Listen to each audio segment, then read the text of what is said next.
Bakunin, the anarchist who declared war on God. Introduction to Mikhail Bakunin and Anarchism. Welcome to Philosopher Mindful. Today we step into the life and thought of one of the most explosive figures in political philosophy, Mikhail Bakunin, a man whose ideas burned with revolt, whose words struck like thunder in the cloudy skies of 19th century Europe. Born in Russia in 1814, Bakunin was not just a thinker. He was a force of nature, a revolutionary, a rebel, an anarchist in the truest, rawest sense of the word. But what is anarchism? Forget the Hollywood image of chaos, masked vandals, or collapsing buildings. Anarchism, for Bakunin, was not about destruction. It was about liberation. It was a profound refusal.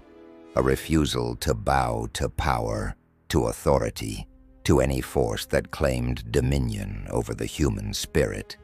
At its core, anarchism is a political philosophy that seeks the abolition of all forms of imposed authority, not just kings or presidents, but the very idea of a commanding structure, whether it's a government, a religious order, or even a hierarchical workplace.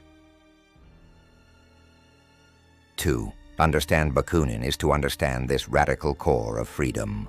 He didn't believe in reforming the state. He didn't want to tame it. He wanted it gone, because to him, power always corrupts. And wherever there's a leader, there's someone being led, someone whose freedom is being crushed.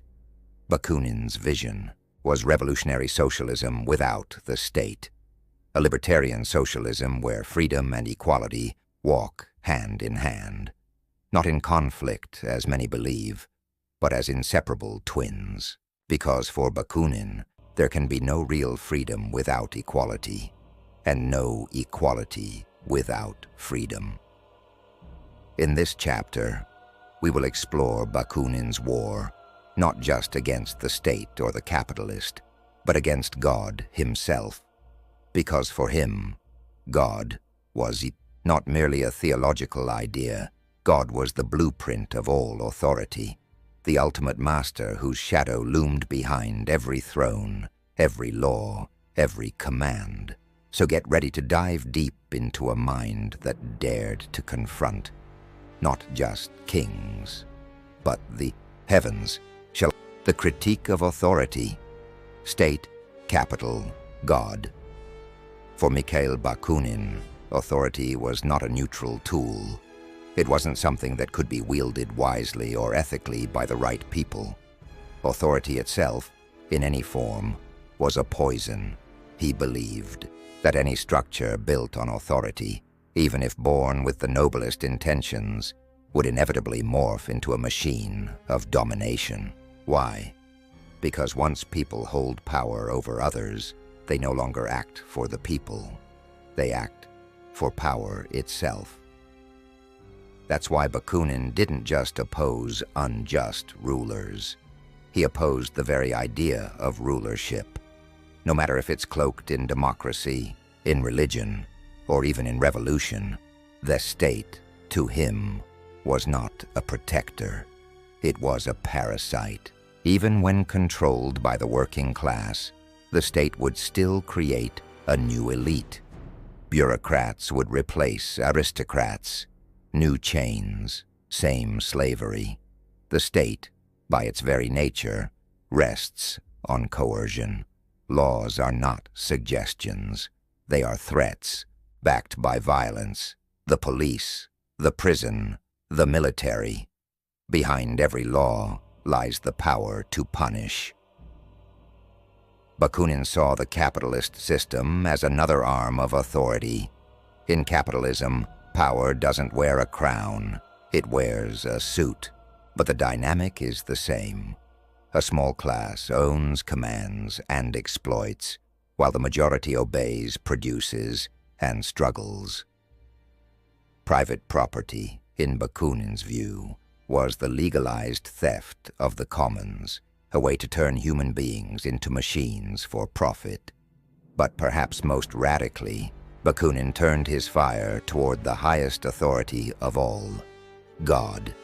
Because if the state commands your body, and capitalism commands your labor, God commands your soul. Bakunin believed that God, as conceived by religions, was not a neutral or benevolent idea. He saw belief in God as the origin of obedience, the psychological root of submission. If there's a supreme being who knows all, sees all, and commands all, then we're already trained to obey, trained to accept a hierarchy that places us eternally below. To Bakunin, this was not spirituality, it was slavery. And as long as people bowed to a divine ruler in the sky, they would never stop bowing to rulers on earth. That's why he said, famously and fearlessly, if God really existed, it would be necessary to abolish him, because, in the name of God, too many chains had been forged, too many minds silenced, too many bodies burned. Bakunin's critique of authority is total. It spares no institution, no dogma, no sacred idea, because freedom cannot coexist with domination, no matter how holy its mask. Materialism versus idealism, the philosophical war. At the heart of Bakunin's rebellion lies a deep philosophical divide, a clash between materialism and idealism. To Bakunin, this was more than a debate in dusty books. It was a battle for the soul of humanity. Idealism, in his eyes, was the root of all submission. It claimed that ideas, spirits, or divine truths existed independently of the material world. That truth comes from above, from some sacred realm, from divine revelation, or from abstract reason. It's the belief that we, down here, must obey what's up there. This is the logic of all religion, of all authority. Something transcendent rules over us, whether it's God, the state, or even moral truth. Bakunin saw this as the perfect breeding ground for tyranny. Why? Because once we accept that the source of authority is beyond us, we stop questioning. We become believers instead of thinkers, obedient instead of free. Against this, Bakunin raised the flag of materialism. Materialism, to him, was not just a rejection of religion. It was a declaration that reality begins and ends with the material world, that humans are not spirits trapped in bodies. We are our bodies. We are products of our environment, our needs, and our history. Ideas don't fall from the sky. Ideas are born from life, love, justice, morality, even God. These are not eternal truths. They are human creations, and once we see them as such, we can reshape them, challenge them, or even discard them. Bakunin wrote, "The idea is not the source of life. Life is the source of the idea." This flips the entire hierarchy of Western thought. No more top-down revelation, no more eternal truths, no more kings crowned by heaven. Instead, the truth must rise from below, from people, from their struggles, from the real, lived world. That's why Bakunin saw idealism as dangerous. It's not just wrong, it's political. Idealism teaches us to surrender to the invisible, to wait for salvation, to find meaning in suffering. Materialism, by contrast, teaches us to fight, to reclaim our lives from gods and rulers, to ground our values not in the stars, but in the soil, in community, in action. Bakunin's war was not just against tyrants. It was against the very idea that truth is something you receive instead of something you build. The psychological roots of obedience, Bakunin's critique, wasn't limited to political structures or philosophical systems. He dove into something far more intimate, the human psyche. Why do people obey? Why, even in the absence of visible chains, do we kneel? Why do we accept systems that exploit us, rules that limit us, and beliefs that belittle us? For Bakunin, the answer lies not only in force, but in fear, in the psychological need to be guided, to be reassured, to be told what is right. People do not obey solely because of violence. They obey because they've been trained to believe in authority. From childhood, we are taught that someone knows better. Parents, priests, teachers, rulers. Obedience becomes a habit. It becomes second nature, and over time, we internalize the commands. We don't just follow orders, we believe in them. We confuse submission with morality. We call our chains security, and our cages order. This is where Bakunin's analysis turns prophetic. He saw how religion plays a central role in this psychological training. God, the all-seeing judge, becomes the invisible warden of the soul.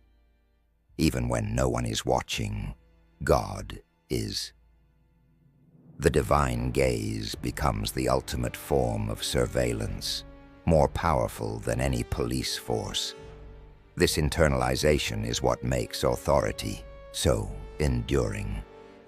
You don't need guards when people become their own jailers. Bakunin didn't despise people for this. He understood that obedience often came from desperation, from a desire to make sense of suffering, to find safety in a dangerous world. But he also believed that this comfort is an illusion that costs us everything. Freedom, he argued, isn't comfortable. It's dangerous. It means thinking for yourself, taking responsibility, and facing uncertainty without a master. And that's terrifying, because once the master disappears, so does the excuse, the blame, the crutch. So we cling to authority, not just out of fear, but out of habit, because it's easier to be led than to walk alone. But Bakunin asks us to grow up, to break the spell, to face the truth, that no one is coming to save us, that we are the only ones responsible for our liberation.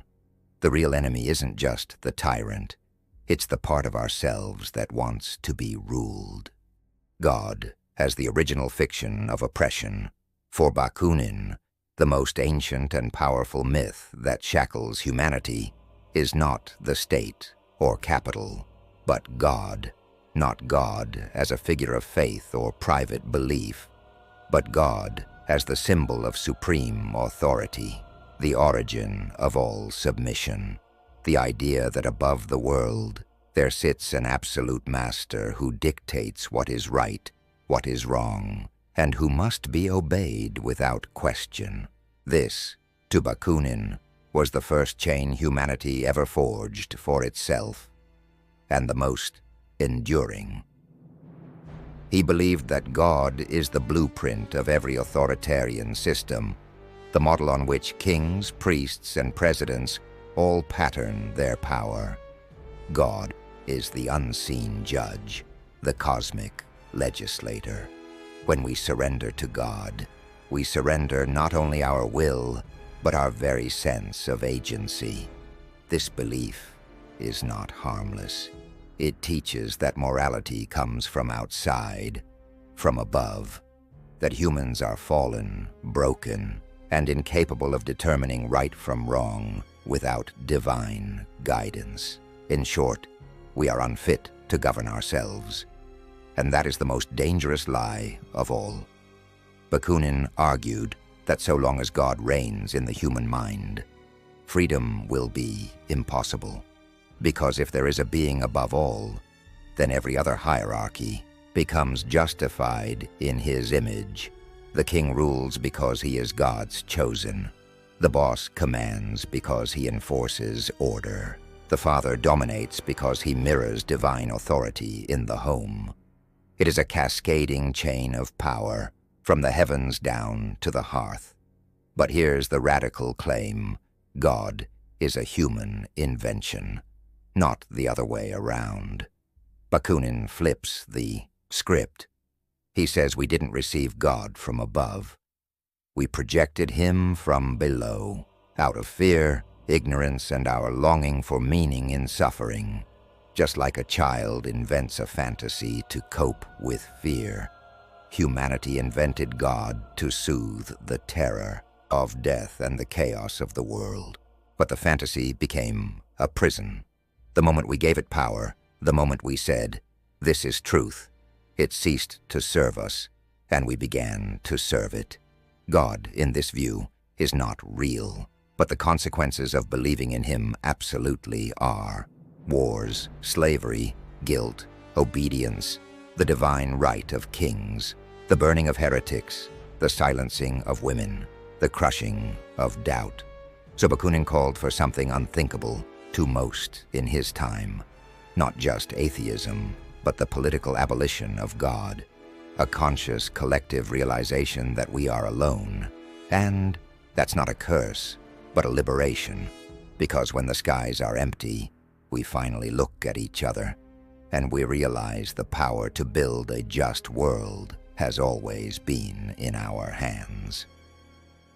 Conclusion: freedom is not given. It is taken for Bakunin. Freedom was not a gift handed down by benevolent leaders. It was not written into holy books, nor guaranteed by constitutions. Freedom is born from revolt. It emerges when we reject every lie that tells us we are too weak, too sinful, or too stupid to govern ourselves. When we cast off the illusions of God, of state, of capital, and see clearly that no one has the right to rule another. Bakunin's message was not just philosophical, it was a call to arms. He did not write from the safety of academic halls. He lived his truth in prisons, in exile, and in uprisings. He believed that ideas mean nothing if they do not ignite action. To follow Bakunin is to reject comfort in favor of courage. It is to tear down not only the thrones in palaces, but also the thrones in our minds. The belief in authority, the need for a master. Because in the end, freedom isn't granted, it is seized. It is fought for, defended, and protected, not by saints or saviors, but by ordinary people who refuse to be ruled. So ask yourself, not what laws you live under, but what beliefs live in you. Do you still wait for permission, for approval, for a sign from above? Or are you ready to recognize the truth Bakunin saw so clearly? If God existed, it would be necessary to abolish him. Not because freedom is easy, but because without it, life is not fully lived. And in that realization, you don't just read philosophy, you become it. If this journey into Bakunin's world has stirred something in you, if you've felt the chains of invisible power, the shadow of obedience, if you've questioned what you were told to worship, then it's time to go further. Subscribe to Philosopher Mindful, where we confront the idols, break the illusions, and think with fire. Here, we don't just study philosophy, we live it. From Nietzsche to Fanon, from rebellion to meaning, this is the place for those who dare to think for themselves. Like, share, and drop your thoughts below. What do you think? Is God the first tyrant? Until next time, stay mindful, stay free.